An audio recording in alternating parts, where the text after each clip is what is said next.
वाक़या हज़रत इब्राहीम अलैहिस्सलाम के दौर का है, जिसका ताल्लुक नमरूद बादशाह की बेटी से है। ये ईमान अफरोज़ वाक़या इस्लामी तारीख़ में बड़ी अहमियत रखता है।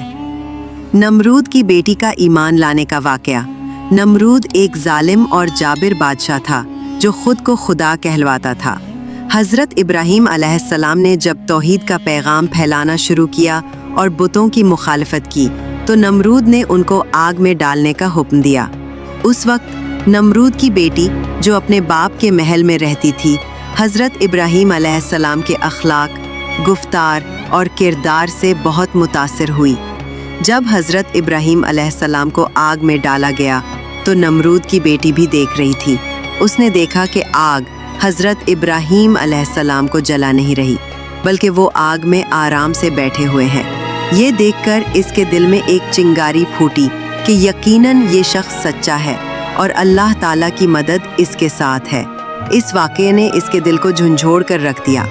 वो छुपकर हज़रत इब्राहीम अलैहिस्सलाम से मिलने आई और उनसे सवाल किया कि क्या आप वाकई सच्चे नबी हैं? हज़रत इब्राहीम अलैहिस्सलाम ने फरमाया, हाँ, मैं अल्लाह का नबी हूँ और मैं तुम्हें भी इस एक अल्लाह पर ईमान लाने की दावत देता हूँ। नमरूद की बेटी ने वहीं दिल से कलमा पढ़ा और अल्लाह को एक मान लिया।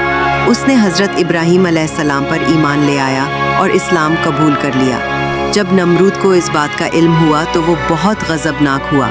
उसने अपनी बेटी को सख्त सज़ाएं देने की कोशिश की, मगर अल्लाह ताला ने उसे बचा लिया। कहा जाता है कि बाद में नमरूद की बेटी हज़रत इब्राहीम अलैहिस्सलाम की दावत को दूसरों तक भी पहुंचाती रही और अल्लाह ताला ने उसे सब्र व इस्तकामत की मिसाल बना दिया।